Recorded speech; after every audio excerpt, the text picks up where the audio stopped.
What's up, guys? Thanks for tuning in.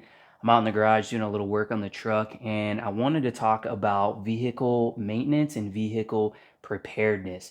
Now, when I first got into vehicle preparedness, the first things that most people probably think about is like getting off-road capabilities, having like a bug out kit set up, doing like fire extinguisher, that sort of stuff.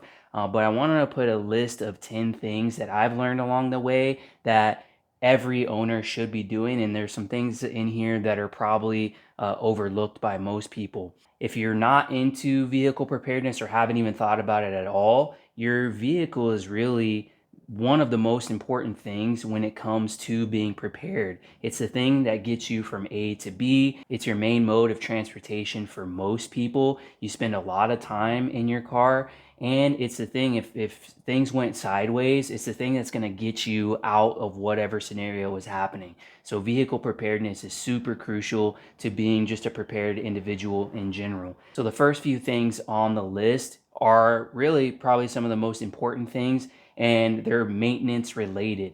If your vehicle has the best off-road capabilities, you got all the gear, you got all the cool stuff, but it doesn't run at the end of the day, it's kind of just a giant paperweight when you think about it if you can't get the thing up and running. Number one is doing a full vehicle inspection every 5,000 miles. That's actually what I'm doing today, and it's really crucial to just proper maintenance in general. It allows you to catch any issue prior to it becoming a really significant issue. So you're going to be checking for leaks, if there's anything weird in terms of your suspension, wiring, and I'll go through actually the full list here, and everything that I talk about, including like this list and some other lists, is going to be in the description, so you don't have to worry about like taking notes or anything. But when I do my 5,000 mile inspection, I rotate the tires. I do a tire inspection, so I'm looking for any like nails or screws or anything that it might be in the tire. I do a fuel treatment. So I have a Lucas oil fuel treatment. So it's just basically like a cleaner that cleans out the fuel system.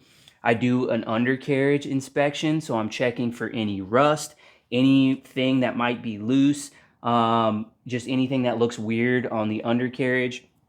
I do brakes, obviously. I do a fluid check, so under the hood, and then underneath, I check all my fluids and for leaks. So if there's any sort of leaks coming from the differential, any leaks coming from the transfer case, anything like that, I'm checking for that, and then topping off all of my fluids. I check all of my wiring. I have a lot of wirings for different lights, my comms, that sort of stuff that may not apply to you, but checking on my wiring, just making sure none of that is loose or like corroded. I check my battery voltage. This one's really good because I'm sure everybody's experienced this, but you try to start up your car when you're away from the house and then it won't start, and it's because your battery is dead and it's a bad battery, so you have to jump through a bunch of hoops to try to get that figured out. But I check my battery voltage every 5,000 miles, and your battery voltage typically should be above 12 volts. So if you check after the car has been sitting for a while, if you check the battery voltage and it's below 12 volts, then it typically means that your battery is on its way out, or you have a parasitic drain, which is a good reason why you should be checking the battery. I actually had this with my battery the other day, is when I did I actually have a display that shows me my battery voltage at all times, and I noticed that it was low. It was like, I think like 11.9 or something like that. And then I was like, oh, my battery must be going bad. But I had a parasitic drain, and it was because one of my modules on my fuse block was not shutting off for some reason. So I actually pulled the fuse, put it back in, and now my battery's totally fine. So that could have been an issue down the road. I check all my belts. I check the air filters. I do an oil change. So this is every 5,000 miles, and it may be dependent upon your vehicle. Me personally, I just enjoy doing maintenance, and it's just to make sure my engine is going to be in tip-top shape for a really long time. But every 5,000 miles, I do an oil change. I grease all of my greasable components. So my drive shaft has grease Zerks, and then this outer tie rod end that I put on, and this was part of my inspection, is I found one of my outer tie rod ends, the boot had ripped, so I replaced it with greasable outer tie rod ends. So I grease all of those components, and then I check my suspension. I have an aftermarket suspension that I put in, and so I just check for any loose bolts, any leaks coming out of that. And so it's just a full inspection for all of those components, and doing that ensures that everything is in tip top condition, and I don't go on a trip or anything, long distance where I'm gonna end up being stranded when it could have been something simple that I could have fixed at home if I had been doing my inspections. So I highly advise that you get into vehicle repair yourself and just get familiar, because these aren't things that you have to be like an expert on. There's a ton of YouTube videos that you can look up on if you don't know how to do any of this stuff. I'm 100% a self-taught YouTube mechanic, so everything that I know is just from researching it myself, and it allows you to just catch any issue prior to it happening. And that's really the best way of the best philosophy for being prepared in general, is to be proactive about this stuff instead of reactive to it. Number two is to follow a vehicle maintenance map. Now, this maintenance map is obviously specific to my Toyota Tacoma, but I'm sure you can find online somewhere something similar to this. And basically what a maintenance map is it just tells you what service you're supposed to perform at what mileage milestone. So on this one, it's broken up into every 5,000 miles, and each section has what service you're supposed to perform. So this is like tire rotation, air filter inspection, oil change, and grease the drive shaft. And all of those things are listed down here. And this particular maintenance map is really cool because not only does it tell you, what service you're supposed to perform, but it tells you what like the torque specs are, what type of oil. And so I printed mine out on a giant poster version, but you could obviously print it out like on this. This was the old one I had, was basically just, a paper size one, and just keep it on your desk or whatever. But I like to have this one in the garage so I can just easily look over and see what the torque specs are and everything like that. Shout out to Team Oil Drip. That's where this maintenance map came from. It's a YouTube channel specific to Toyota, Tacoma, and 4Runner that has like videos on how to perform all the maintenance, and just cool. He used to be a Toyota service technician, I believe, and so he just knows a lot about Toyotas. I'm sure, like I said, you can find a maintenance map similar to this online somewhere if you have like a Chevy or a Ford or something like that. And if you can't, I wouldn't be opposed, me personally, to just following this one and just do it for your particular vehicle. Obviously, you're not going to have like the correct torque specs and oil and all of those things, but I would say you're probably safe to perform each service that's necessary for all of these different intervals. And it goes up to 300,000 miles. I'm certain if I follow this regiment, especially with my 5,000 mile inspections, that I'll be able to get 300K plus easily out of my truck. So following the maintenance map is super important in terms of preparedness, just to ensure that your vehicle is operating properly. You want to avoid ending up on the side of the road stranded, and an easy way to do that is just to make sure that you're servicing your vehicle. And not only is it good in terms of, making sure that you're not stranded on the side of the road, but it's good to avoid in terms of financially catastrophic failures on your vehicle. If you're not changing your oil and, checking your transmission and all of those things, you could end up blowing an engine or blowing a transmission or something like that, all because you weren't servicing your vehicle properly. And that leads to financial problems in terms of, now you have to pay $3,000 to fix something when it could have just been a, $30 oil change or whatever it is. So preparedness in terms of transportation, but in preparedness in terms of financial obligation. So just really important in general to perform proper maintenance on a vehicle. Number three is get an oil analysis. So an oil analysis is essentially like blood work for your vehicle. So after whatever service interval you've decided for your oil changes, whether it's 5,000, 7,000, 10,000, when you go to do the oil change, you take a sample, and Blackstone Laboratories is where I get mine done. They send you these kits for free, and you basically take an oil sample in this little vial here, and you send it in to them, and then they'll analyze the results. So what they check for is metal content. They check for fuel percentage that's found in the oil. They'll check for antifreeze that's in there. They'll check for silicone levels. And so all of those things tell you if you're conducting services in a timely fashion. So like I said before, I do mine every 5,000 miles, and I didn't find any excessive metals in it. I didn't find any fuel, any antifreeze, and my silicone levels were good. And what the silicone tells you, or partially tells you, is if your air filter is being changed often enough, or if you have any leaks in your air system. So it's just a really scientific way of knowing for a fact if you're conducting your services at the correct interval. And it also can allude to the fact that you may have an issue, and it's something that you can get ahead of. Instead of being reactive, you can be proactive about it. The analysis kits that they provide, you can do oil samples, you can do transmission samples, you could do, I believe, coolant. There's a whole bunch on their website that you can look through. I personally have done the oil and the transmission, and everything came back good. So I know that I'm doing the proper maintenance on my vehicle, and I know it scientifically. So get an oil analysis. Number 4 is get a ScanGauge.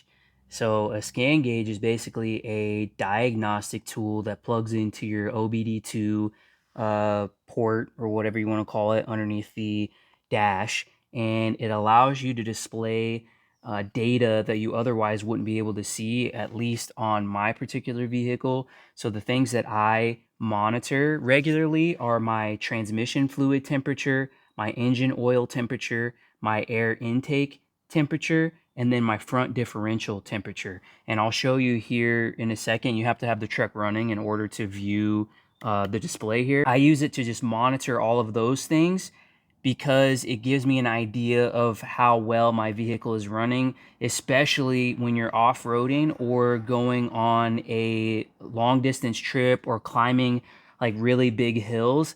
I've noticed that when I'm fully kitted out, meaning I have like my rooftop tent on, I have all my gear, my fridge, all of that stuff, the Tacoma can sometimes struggle getting up hills, and I'm one to be pretty aggressive driving like on the freeway just so I can get around semis and stuff. And I used to kind of mash the gas and run high RPMs. And then I got the ScanGauge, and I noticed that my transmission fluid temperature was really high. Like it was over 220 when I was climbing big hills when I was fully loaded down. And so it informed me that I needed to kind of throttle back and take it easy going up big hills. Otherwise, I was going to cause some extended wear or serious damage to my transmission. So it allows you to just monitor anything that you would want to see. I believe you can do like throttle position sensor. You can do even just RPMs. I monitor my battery voltage.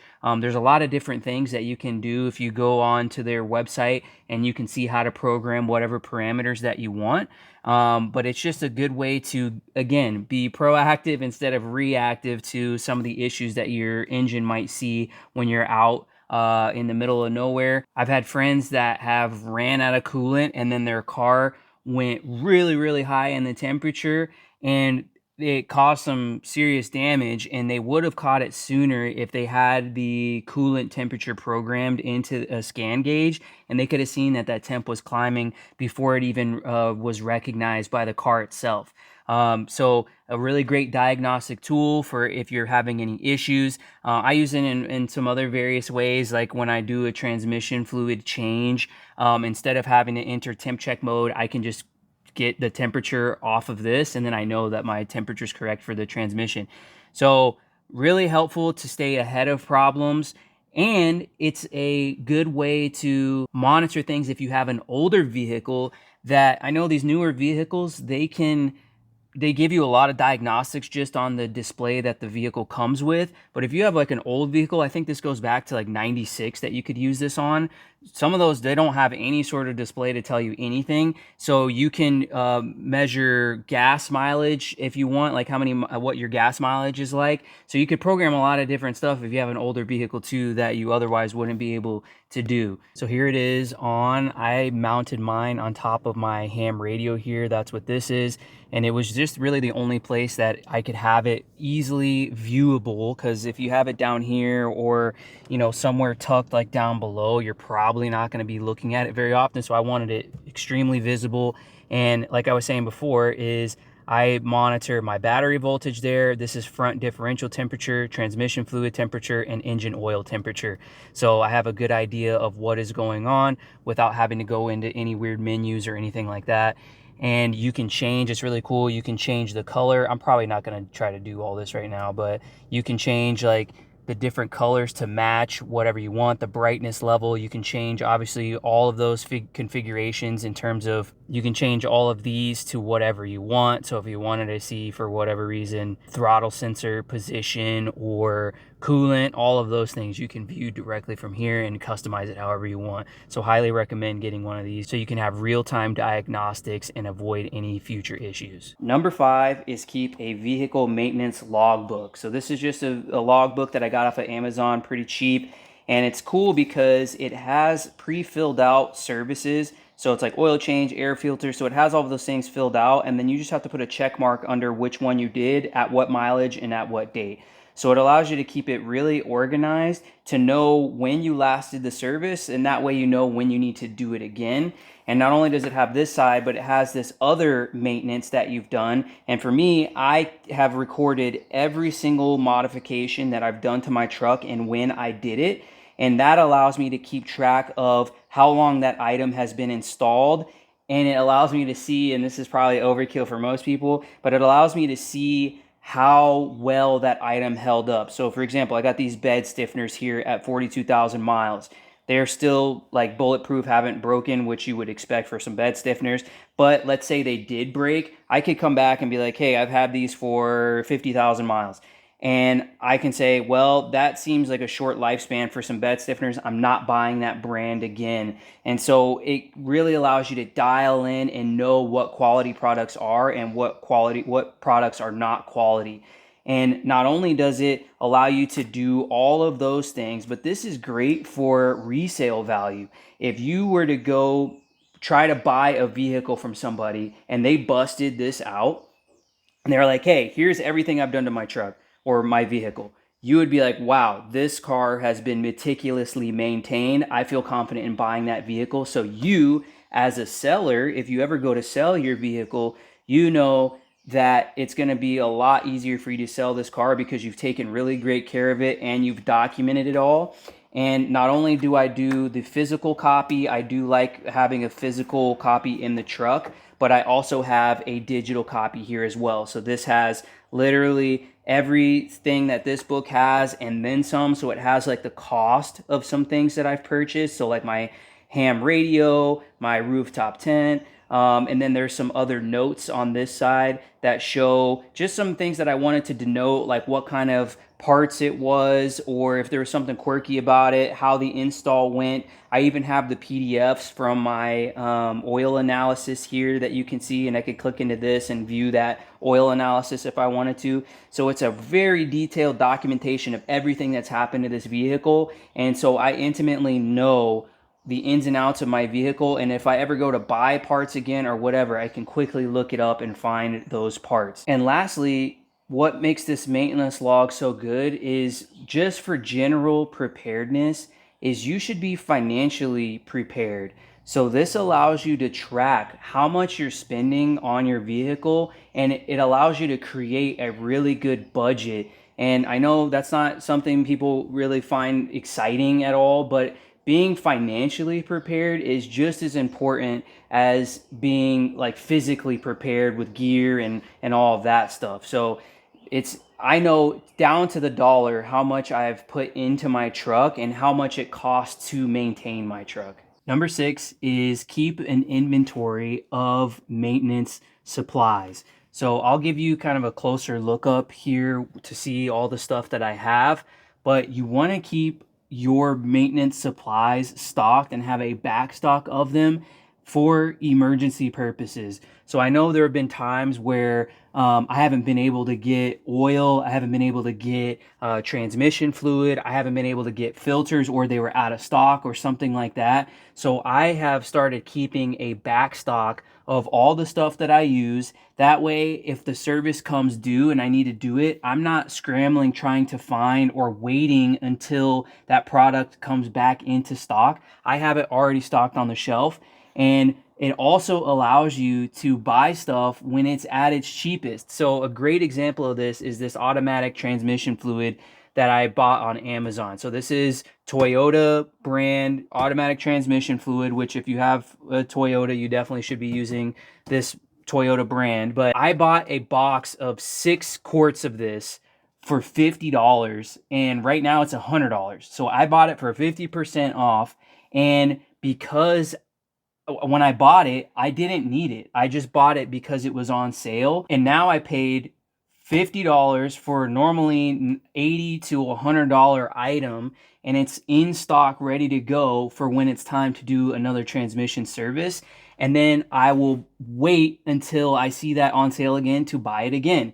And so you're able to really save a lot of money. Most of the things that you see here, I did not pay full price for. I waited for it to go on sale. So you're able to make it way more affordable if you just stock the supplies instead of buying it when you actually need it. Because if you need to do an oil change, you can't, well, I'm just going to wait 3 months until the oil goes on sale. You need to do it then. So sometimes the price may be the highest you've ever seen it, and you just have to buy it then. And lastly, it allows you to stay prepared with all of these items in case there is some sort of shortage. We all remember the days of COVID when like random things that you wouldn't expect were out of stock because everybody was scrambling to buy them. So I have all the general maintenance supplies that I will need to do multiple services. So if there ever is some sort of shortage or some sort of mad scramble to get, let's say this fuel injector cleaner or whatever, I have months and months and months backstocked ready to go.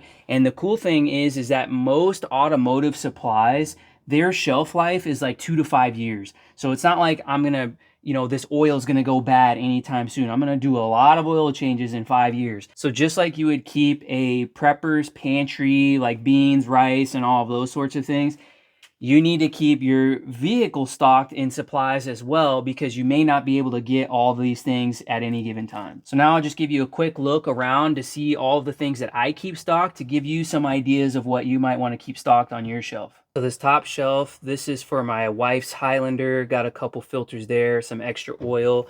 I have some antifreeze, so some coolant, a couple stocks of that. This giant jug of fuel injector cleaner or fuel treatment, this will last a really long time. This is a ton. You only put a little bit when you do the fuel treatment, so that's going to last me a good amount of time. This is automatic transmission fluid. This is like regular Valvoline brand, I believe. Yeah. And then this is that Toyota brand. And actually, when I moved into this house, I found this cool mobile ATF. It's like you actually have to use a can opener to open it. I just kept it because it's cool. I'm not going to use it, but just thought it was kind of cool. And then again, I have some more automatic transmission fluid. I have 2 of these, so fully stocked there. This is a transmission service kit. So there's like a filter and a gasket in there for my truck. This is a PCV valve, some air filters, and then my truck oil. So extra filters, extra oil, got a ton more oil down here stocked up. And then just some other random, maintenance stuff here. This is also my like auto detailing closet. So there's random stuff in here, but up top, I keep extra thing of lube because I have a grease gun that is already loaded with it. But then this is some extra. This is some gear oil for my transfer case, gear oil for differentials, and then some brake clean, mass airflow sensor kit, some other miscellaneous things, air filter cleaner because I use a Canon air filter for the cabin. No longer do I use the engine because After doing that oil analysis, I noticed that my silicone was a little high the first time I did the analysis. So I went away from the K&N and went to just a regular Wix filter. And now that silicone is no longer there. So I know my air filter system is good. And then that's pretty much it in terms of automotive supplies that I keep stocked. And then obviously I keep, you know, my auto detailing stuff stocked up as well. Number 7 is keeping an emergency kit in your vehicle at all times. Now, this isn't everything emergency related that I keep in my truck. I keep a ton of other stuff in my truck at all times, like all this stuff up here. There's stuff underneath the seats. I'm not going to go through everything that I carry, but these items are ones that I think you should for sure be carrying, and maybe some things that you didn't think of. So I'll just start from here and work my way that way. So this is a jump starter. So it's basically just a jump starter. I'm sure everybody has seen these. They sell them everywhere, but this has gotten me out of several pinches for my wife, for other family members, for myself, and it just makes it way easier to jump start your battery than having to bring an additional vehicle over and doing it the old school way. So now these are road flares. So at night, if you are on the side of the road and trying to fix a flat or something, these road flares, they have different variations in terms of how they blink or whatever. They're super visible at night, and it comes in a pack of 6. So these things are pretty sweet and definitely make you super visible at night. There's also like a flashlight on here if you were in a pinch needed a flashlight, but definitely make you visible on the roadside. And then another light is just a Olight flashlight. So if you need to flag somebody down or whatever, you need a powerful, handy flashlight. This one's like able to clip on your belt, so always need lighting. This is a trauma kit. So I have bleed stop, some band-aids, a tourniquet, and then just some other like pills and stuff, some Advil, and then another little flashlight. Can't have enough flashlights. But this is just a quick grab trauma kit for like serious injury. And I'll show you where I keep everything in the vehicle, but for now I'm just gonna go through the items that I keep.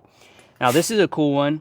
This is a little inflatable lift, I guess you could call it. It's like an expanding little pouch here, and really what it's intended for is to slip underneath a door when you're setting a door on a house, like on hinges, so you can get it leveled.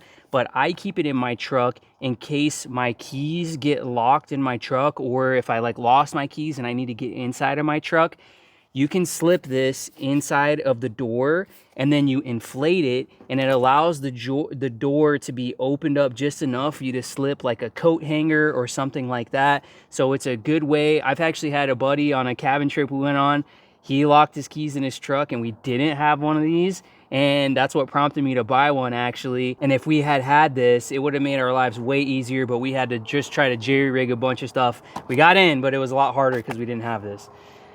Here is a kinetic rope. So this is basically like a tow rope if you needed to pull somebody out of like the mud or something like that, or tow another vehicle. Let's say you were in a caravan and their engine went down, you can pull them out. And it's nice because the kinetic ropes, instead of it being really firm, it has some bounce to it, so it's not so jerky when you're pulling the vehicle.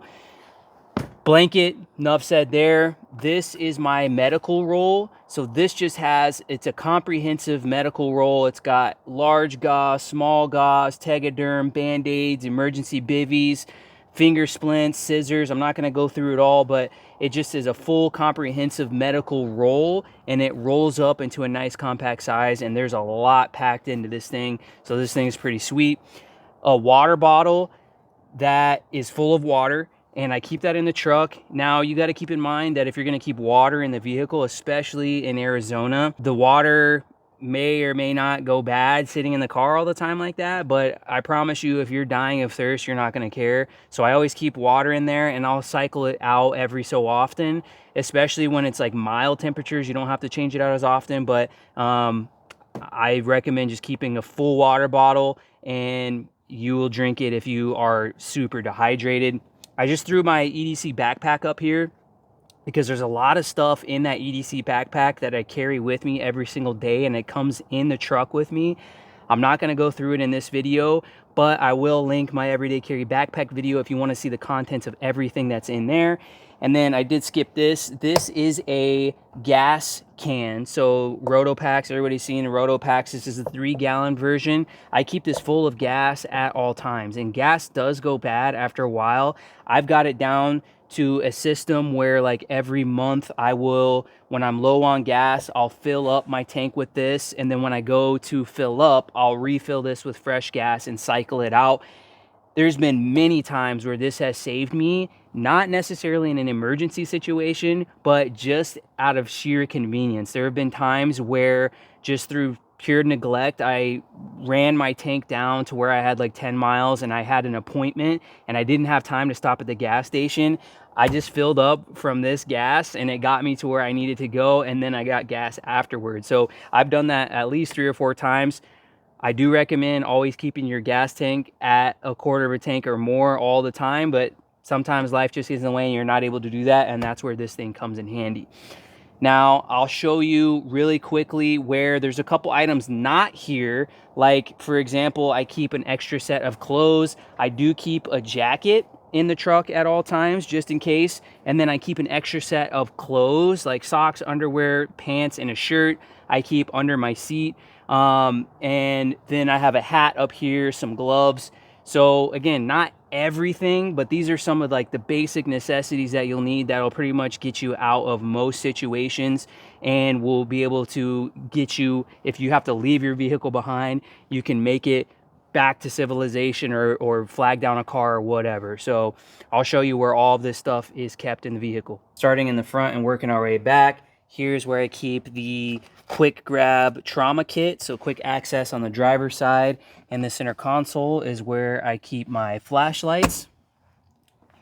Then recently, I've actually been driving around with my fridge in here at all times, just because it's really convenient for groceries and stuff. But back here, this is where the seat normally would be up, and when you fold the seat down, and here is where I keep that water bottle, just in this cubby back here. Then underneath the Diamondback bed cover, this is kind of like the recovery side. So I have those road flares, that jump starter battery, my gas, here's that Kinetic Rope, that little pump thing for getting in your door, and the blanket. So this is all kind of safety and recovery oriented.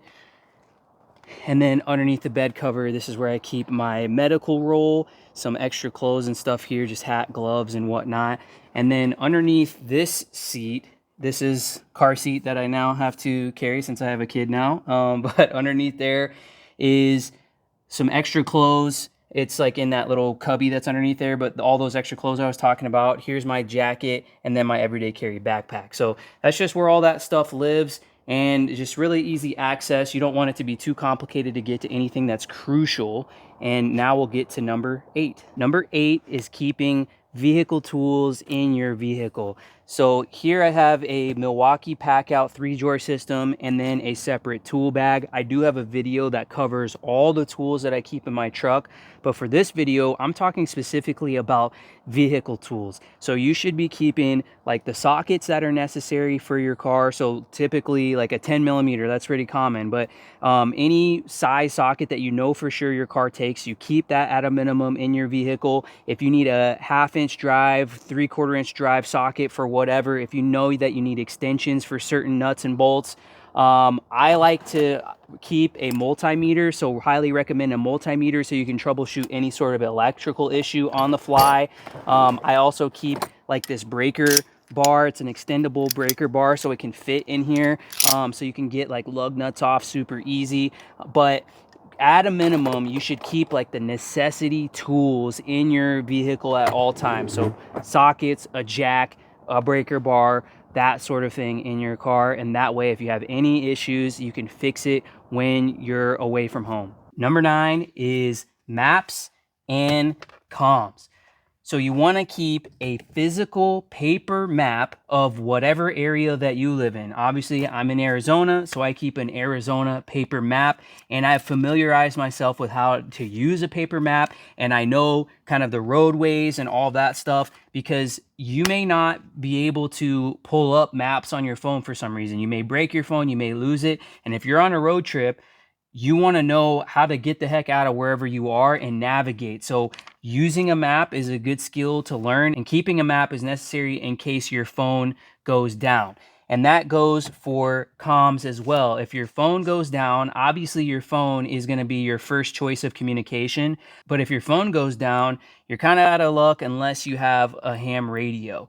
Now, this ham radio, it's a Yaesu FTM 400. I don't think they make it anymore, but you can find one that's comparable. But this will allow you to reach out to emergency services with or without cell phone signal. So even if you have your cell phone, you may not have service, and ham radio operates over radio waves. So you don't need service, you don't need anything but the power from your vehicle to use the ham radio. And you do need a license to generally operate a ham radio, but in an emergency situation, you're allowed to use one if it's truly an emergency. So having a way to figure out how to get to where you want to go or get out of where you're at, have a physical copy of a map and learn how to use it. And same with the ham radio. Get a ham radio and learn how to use it, and it just may get you out of whatever situation you're in. Finally, number 10 is having easy access documents. When I say easy access documents, I mean quick access to all of your up-to-date, and that's important, up-to-date documents for your insurance, license, registration, anything that you might need, but having it easily accessible, ready to hand to a police officer. So this is a Magpul DACA pouch. It's waterproof. It's big enough to fit all those documents. I also keep the map in here, and I slip it between my seat and this emergency brake, and there's this little zipper tassel that sticks up to where if I need to get it where they say license and registration, I reach right here, boom, I have my license and registration ready to go, ready to hand to them. So I have total confidence that I'm a law-abiding citizen, so I don't really generally have anything to worry about. But if there is some situation where, you know, I've seen videos of loose cannon cops or whatever, if you're reaching for your glove box, they think you might be grabbing a weapon or something like that, I have mine ready to go, hand it to them, no issues, hands at 10 and 2. So the lowest risk that I can present in a interaction with a police officer, that's what I want to do. I want to make it as smooth as possible. I want to have all my stuff up to date. I want to have it easily accessible, and all I have to do is hand it over, 10 and 2, good to go. So I hope that helped, guys. I hope you got some good ideas for general vehicle maintenance, general vehicle preparedness. Like I said, everything will be linked in the description box below. If you want to see the lists and how it's all organized and where you can find like the maintenance map and all that stuff, you can check that out in the description. And in the comments, let me know if there's anything that I missed that's a little bit more unique or I didn't think of. Every vehicle owner should do for vehicle preparedness. Thanks for watching, and we'll see you on the next one.